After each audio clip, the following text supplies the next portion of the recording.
Everybody. It's great to, there we go. Heck yeah. It's great to see you all and have you all here. I'm glad you could join us for the launch session. And I will mostly hand things over to Gene in just a second and then basically be gone. But as kind of the EDUCAUSE liaison, I just wanted to welcome you and let you know that the reason that this is associated with EDUCAUSE. So if you don't know EDUCAUSE at all, obviously you've been to our website because you had to register. So you've seen the name. But we're a higher ed nonprofit, and we focus on kind of the intersection of IT, leadership, learning, and everything in that space. So we're kind of in this really unique, fun crossover between different things. So that's basically what EDUCAUSE is, and you can read that if you want more detail. What's the next slide say, Jean? The next slide's actually introducing us, but let me go Okay. ahead. I was going to say, Ryan, why don't you go ahead first and you can kind of give a little more about your background and then I'll give a little more about mine. Perfect. Yeah. So I joined EDUCAUSE about just over a year ago, essentially right when COVID hit. Before that, I was a faculty member at Colorado State University doing teacher preparation and basically studying how do we have the most engaging learning experiences we can. And so I left that position basically due to COVID, to be completely transparent, and then joined here at EDUCAUSE. And ever since then, my role at EDUCAUSE has basically had me focusing on professional development. And then the learning labs, the reason I'm here today and a part of this, the learning labs were kind of my creation about 6 months ago. And then we found amazing people like Gene to take what I created and make them even better, to offer them to different groups. So that's a little bit about me, and Gene, I'll hand it back to you. I was going to say, and as I already said, Jean Mandernack, my full-time role is as the Executive Director of the Center for Innovation and Research and Teaching at Grand Canyon University. That's a really fancy way to say I research online learning. And that's what I've been doing for about 20 years now, is really just trying to make data-driven decisions to help guide the things we do as instructors in the online classroom, how we design our courses, how we facilitate and give feedback and interact, and all of that good stuff. I said, for as much drama as the pandemic caused, when you're an educator in online learning and that's your specialty area, this was like the holy grail for me. I was like, oh my gosh, we have the most amazing built-in research lab in the entire world, everybody all in at once. So as much as the pandemic was life-alteringly devastating, it was also really amazing professionally to see how online learning has been changing and evolving and how it's really challenged us to think about what is a meaningful online learning experience. What do our students need? Both the students that elect to learn online as well as ones forced to. And so I have been studying online learning for over 20 years, but I would say it's evolved as the world has evolved. Online learning today looks nothing like it looked in the 90s. And so our research has really just tried to evolve with that and see what does it mean as we continue to change and evolve as a society. So with that said, I do want to open it up. You guys have had a chance to introduce yourselves a bit in the chat. If you haven't done that yet, please do so. If your chat didn't pop up on its own, you can usually just hover along the bottom of your screen and you should see an option to open up the chat. The other thing you can do, which is my personal favorite, is you can go up into the corner and you can change your view. And if you say exit full screen, it will actually just like link your chat immediately on the right-hand menu. So that's my preferred method. Either way works, but if you haven't had a chance to introduce yourself in the chat, please go ahead and do so. And for those of you that have introduced yourself already in the chat, I want to add a question to that. You can either respond via chat if you'd like, or you can just come off mute and respond verbally. What are you hoping to learn in this lab? What motivated you maybe to dive into this? And if you had to give your one nugget of like, if I can do this when these 2 weeks are up, what would that be? So I'm going to take a few minutes and let you either unmute and talk about that or just go ahead and put it in the chat. Either way is fine.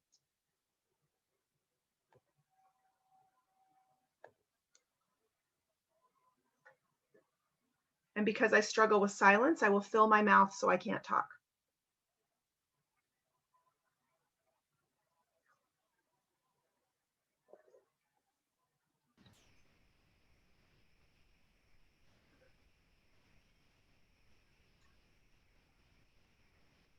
And some of the ideas are rolling in. So we heard that, maybe engaging interactive classes for big online learning classes. Often when we talk about higher ed classes, we're really talking about under 50. And as I think it was Gia said, over 100. Just looking at orientation type classes, trying to figure out how to do teacher training. So the train the trainer kind of model and how we can do that. Oh, Hi, Jean. This is Rob. Yeah, go ahead, Rob.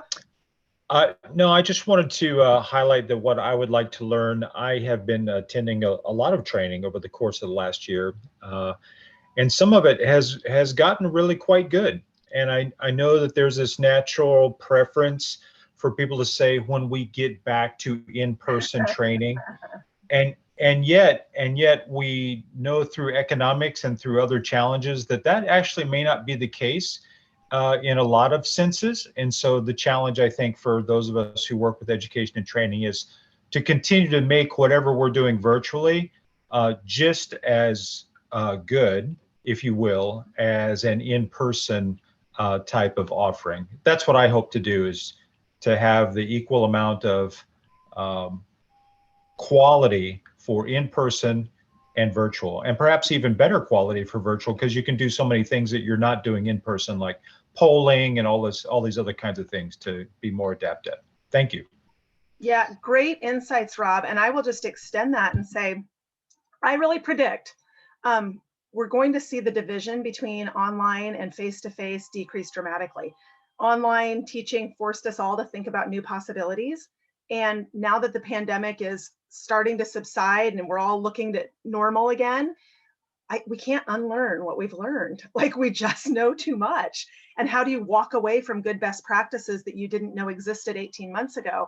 And so I really think we're going to see a lot of blurring. And I don't even mean that in the sense of like officially hybrid, but just we'll start saying the best way to teach this is, in this online interactive or in an online face-to-face. And the best way to do this is face-to-face. And I just think we're going to start seeing a greater focus on best practices and most effective pedagogy, and less emphasis on, are we in the physical classroom, or are we online, or are we on Zoom?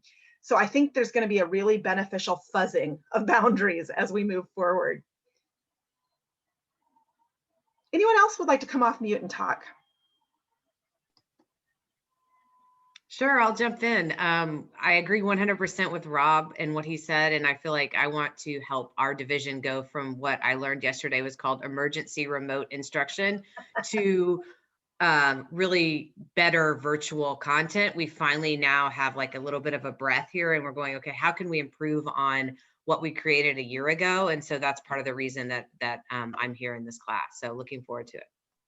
Yeah, when the pandemic first hit and people started to go remote, and they would say, oh, online learning this. And I was always like, it's not online learning, it's emergency remote. There's a whole, best practices science that you can't learn in 2 days, which is what everybody had to do.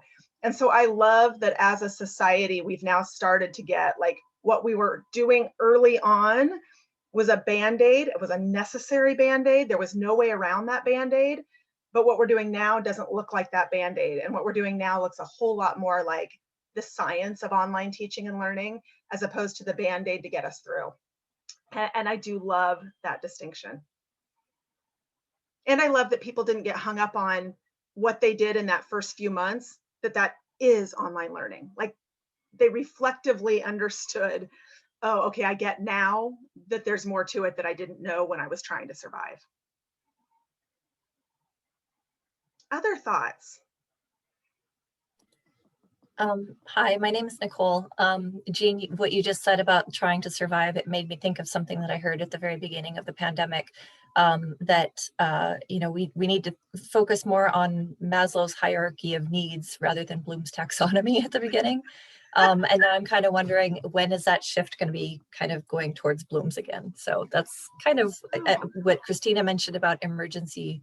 I learned that term yesterday as well. So I'm just kind of wondering, when we do make a transition, quote unquote, back to normal, like, it's not going to be what we knew as normal before. So yeah, I'm just kind of interested in what that transition is going to look like. Yeah, as you said that, I remember seeing a little like meme graphic thing, and it was something to the extent of, Maslow first, Bloom later. Yep. The idea that it doesn't matter if they are at application or evaluation knowledge, if they literally don't have electricity and aren't sure about their family's survival. Like, Yep. we had to be more humanistic and holistic.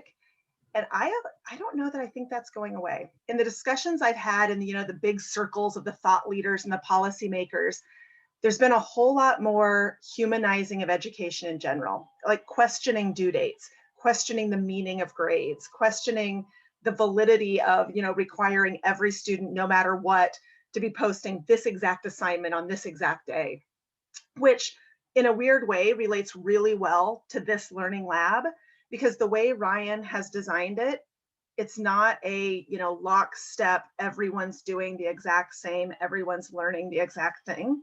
There's a lot of resources, but the true goal of this learning lab is that every one of you will tailor your own experience to make sure you get what you need out of it. And so as I'm looking through the chat at the different things you're hoping to get, while there's some consistent themes, which is good because we have those kind of general tracks in the course, there's also quite a bit of variability. Some of you are really looking at engaging a lot of students at once. Others are like, how do I design better assignments? How do I get them to discuss? How do I give good feedback? And I'll add not only good feedback, but time effective for the instructor feedback, because we all know that good feedback looks like. But then we go back to the idea that we're living in a real world with real demands, and time is one of the biggest real demands. We don't always have an hour per student. Well, I won't even say always. I never have an hour per student to give really good feedback. And so how do we prioritize and figure out when push comes to shove and we don't have time to do everything, what matters? Where do we put that time? Where even within some area like discussions or feedback or assignments, students don't have unlimited time. When push comes to shove, what do we need them to do to have a true, good, meaningful learning experience? And so I'm hoping as you move through the learning lab, that those are the kind of things that really jump out for you, is how do you take kind of the shell of resources and the shell of the course that is here and make that personally like meaningful and relevant to your professional career. We actively hope none of it feels like hoop jumping, that you're just like, oh, I had to do this. We're hoping that you're able to take it and think about your context, your classes, your experience, whether you are working directly with students or several of you said you're training trainers, whether you see this as training versus education, that you're able to take the learning lab and focus on the things that matter to you, customize your own experience and your own deliverables so that you really feel like you're coming out of this with something useful. And so, Ryan, did you want to hop in maybe a little bit, because you can give a little better kind of the theory behind the learning labs? Sure. Yeah. I mean, I think you really did a nice job there. So I don't have a ton to add, but when we started building it, as you can see here in the what column there, or row, I suppose it's not a column, is there were 4 pieces. So we really wanted it to be focused. We wanted it to be relevant to you right now in what you're doing, customizable. So you'll notice, like Jean said, there's a lot of choices to be made in here for you as a learner. That's just a really big technique we like to use, and it's been really successful. We want it to be interactive. So as you can tell, we're going to ask you questions in the live sessions. You're going to interact in the Canvas space. We don't want it to be a passive learning experiences. We want it to be active. That's how we designed it. But you as a learner, you can make that kind of be what it is for you. And then last but not least, like Jean said, it's application based. So we hope that whatever you create in this lab is something you can use immediately or in the near future. Maybe it's in the fall or whatever as you go back, or depending on what schedules are like where you are. I think that's really it for me on that stuff, Jean. I think you did a really good overview. So Thanks. And I will just add, I will be hopping in, obviously facilitating the discussion online, but I'll also be putting in, I guess I'll call it my flavor. I'll be adding announcements once or twice a day. And do not get overwhelmed by the announcements. If you decide like that's not something I need, I'll title the announcements. But I see my kind of role within that is I'll use the announcements to help you build a toolbox. So I might hop on and be like, hey, here's an announcement of 3 different strategies I like to use in Zoom sessions to get people interacting. But in that announcement, then I'll title it, interactive Zoom strategies. And if you're not a person that uses those, don't feel like you need to invest your time, like reviewing it to be polite to me or anything like that. I really do see it as the toolbox. And if you don't need that tool, don't feel like you have to pick it up. But I'll be putting in a lot of different tools, just recognizing you have a lot of different needs. And what you hope to gain from this, I hope I at least give you the right tool. The other thing I'll ask is if we get several days into this and you're thinking to yourself, none of this is what I need. This didn't fit what I needed to get. Shoot me an email, call me, text me. Lots of experiences and resources that perhaps aren't directly embedded in this course that I can still work with you to help give you what you need to make this a meaningful experience. So if you're not finding what you need, do not hesitate to reach out and say, okay, I was really needing, for example, stuff on large enrollment courses, and I'm not specifically seeing that. Can you help me out? And I would be happy to help you out, share my experiences, share the research that I have in that area. So don't feel like you're limited to just what's in the course. I think the course gives us a phenomenal launching point that will help us, particularly around the areas of how do we, design these kind of interactive, flexible, adaptive learning environments? How do we facilitate it in a really meaningful way to humanize the experience, connect with our students? The research overwhelmingly tells us teaching and learning is a social experience. And if our students feel like they're only learning from a computer, those are the students we lose. When things get frustrating, when they get overwhelmed, when life gets in the way, they just kind of disappear.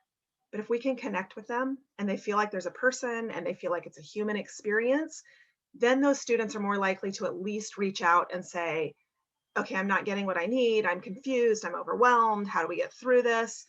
And I think it's that human part that really allows us to do all the other things. That's what allows us to be interactive and to get students thinking more critically and applying their knowledge and really interacting in useful, valuable kind of ways.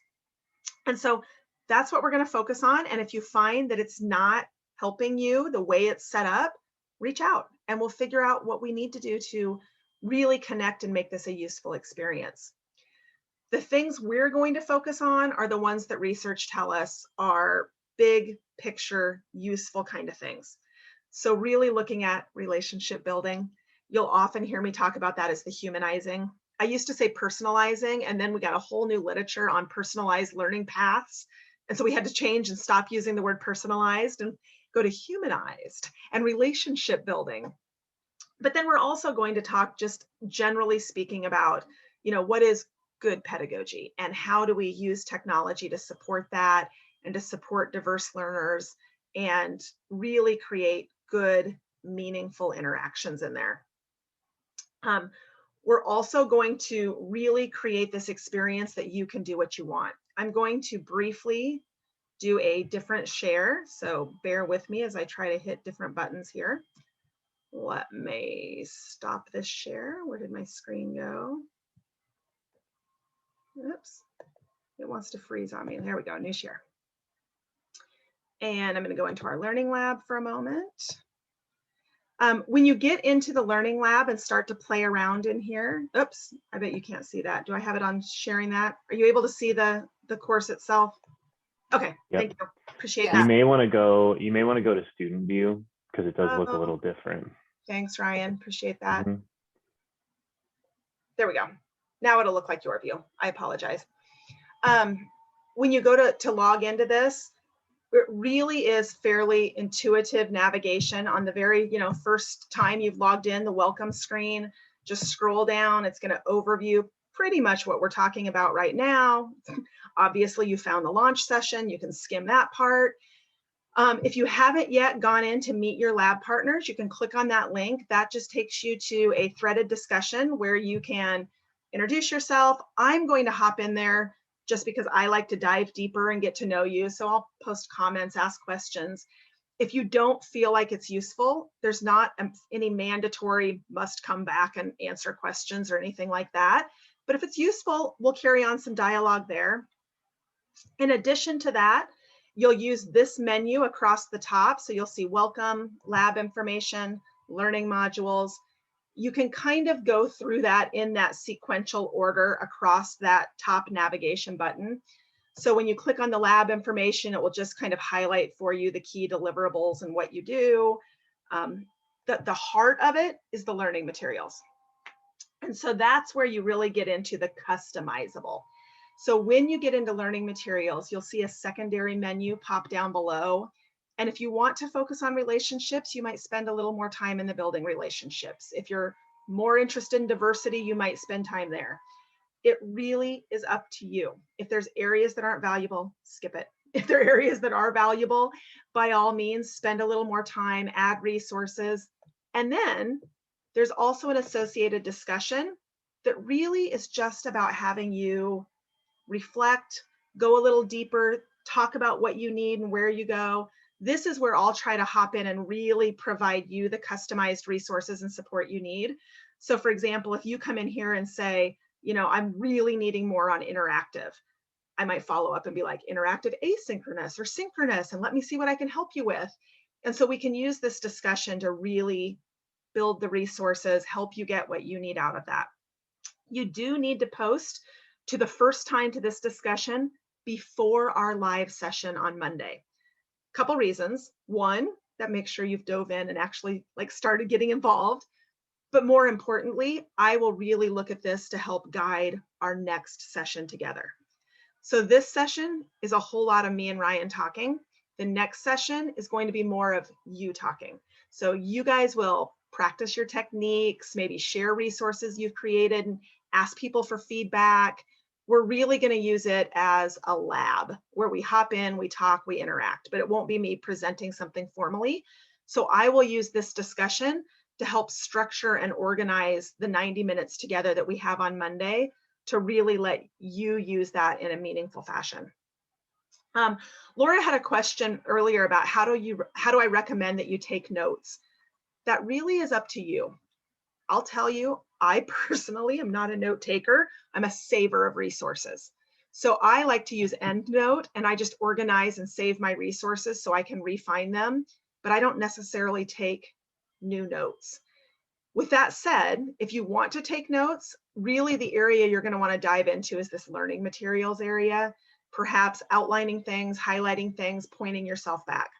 As Ryan already said, you're going to maintain access to these resources when this 2-week course ends. So don't feel like you have to download everything. This will still be here as a static resource for you. I already mentioned then we'll have our other live session together on Monday. And then the only other big finale project you're going to have is going to be you picking what you want to apply this to. So really thinking about these various options, and I'm jumping ahead in our PowerPoint. I apologize, but it'll save us from going all over later. You're going to look at the application project and go down through these and think about, what do I need? These are options. If you look at this list and you literally think, I don't need any of this, this would be hoop jumping for me, get a hold of me and say, hey, I've got another proposal for my final application project. And I would much rather we deviate and do a one-off that works for you than have you jump a hoop that's not meaningful. What I've listed here, and actually I say I'm taking credit for Ryan's brainstorming. Sorry, Ryan, I just totally stole all your credit. What's listed here though are sometimes people need to create videos. So the first option is creating some sort of an instructional video that you might use in the future. The second one is more like a lesson plan, kind of create an agenda that might really focus on what you would do in a Zoom session that could be really interactive. The third option is to create or modify an assignment that would be particularly meaningful for you. The fourth one, likewise, creating some sort of a presentation or a resource. That might be a web quest or a screencast or any sort of a resource. I was going to say a mind lab, a concept map, whatever you might use in your course. And then the last one there, or sorry, not the last one, I skipped one. Creating a discussion that's really like a participant collaborative discussion prompt and kind of the follow-up structure for what that kind of an online discussion would look like. And then the last one is creating a technology kind of test kitchen recipe. Similar to a lesson plan, it's a little more structured in creating an adaptable kind of a resource. So you could either do a very traditional lesson plan, which would be more up on the second option, or you could do the technology test kitchen recipe card, which is an adaptation that would allow you to be a little more flexible as you move forward. Again, if these options aren't useful, just shoot me an email and we can brainstorm about what would be useful to you. This project, we have a deadline, and I say deadline because we're all professionals. If it doesn't work for you, submit as soon as you're able, of next Friday. So really the course is 2 weeks. Next Friday, we still have like 3 more days until the course ends on Monday. So if everybody could post by Friday or soon thereafter, everybody then hops in, looks at the other projects, and provides peer feedback on those projects. And so that gives us the weekend plus Monday to go ahead and provide feedback on those projects. And I'll be hopping in and providing feedback on those as well. So I'll take a breath, ask if there's any questions about kind of the structure, the pace, the online course itself, expectations. If you're good to go, you can give me a thumbs up or say good. If you have a question, feel free to unmute or put it in the chat. Jean, the only thing I'll add as people think about it is each one of those options is intentionally tied to one of the content categories. So if you pick one of those categories and you're like, I really want to focus on relationships, the first one about making a video to build relationships is you're going to be informed by those resources. But you'll notice all those categories will really cross over too. So don't get, don't feel like you have to get stuck in one of those and then do option one. You could read all about building relationships and then apply that to an assignment if you wanted to, but they do correlate. So if you read it and you're like, I don't know how to do that, there's probably something back in the resources to help you. I just want to clarify what is due for this Friday. You said this Friday? This Friday, nothing. So Okay. I'll just jump back here to the lab information. In my world, I always break things down by day. So I gave you this Okay. little timeline by day. If this helps All you, right. great. If it doesn't, ignore it. But so by Friday, you'll literally just be exploring, getting into the Okay. course, reading. But then by Monday, be sure you've posted to the discussion board, because that's what I'll use to guide our live session. So the next actual deliverable you want to focus on is posting to the discussion board by Monday. The actual Monday. content discussion board, not the Meet Your Lab Partner one. So the discussion. Yes, And then And the next Friday. application Friday. Correct. You got it. Perfect. Friday the 11th. Yes, I say with hesitation because I'm horrible with dates, but I believe that sounds correct. All right. Thank you. That is correct. I just Thank checked you. the calendar. Perfect. Thank you.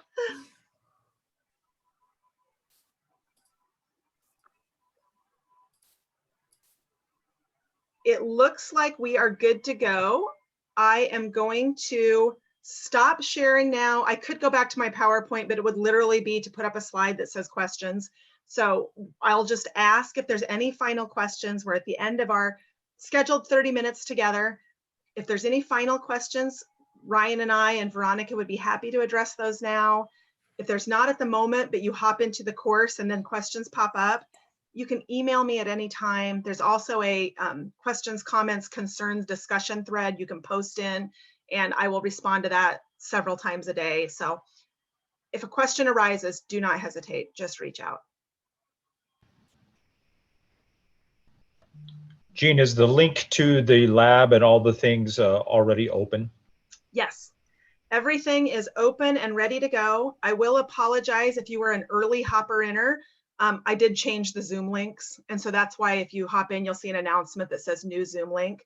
When the course first opened, I had failed to update those, but now they are updated and they're accurate. But yes, everything is open. The whole course is ready and open and available. So you can kind of work ahead if you would like, read ahead, start getting involved. Adapt as you see necessary. And I'll just mention, if you've already registered, I've put the link directly to the course site in the chat, and you should be able to click on that and it will admit you directly.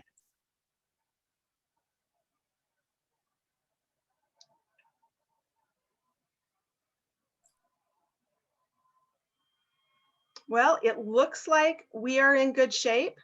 After this session, we are off and running. Again, don't let me overwhelm you with announcements. You'll get 1 or 2 emails a day that are like announcements. Those are FYI, use as necessary tools. So make it yours. I'm excited to spend the next 2 weeks with you. Thank you, everyone. Have a great day, and I will see you in the Canvas classroom. And then I'll see you for real next Monday. Everybody.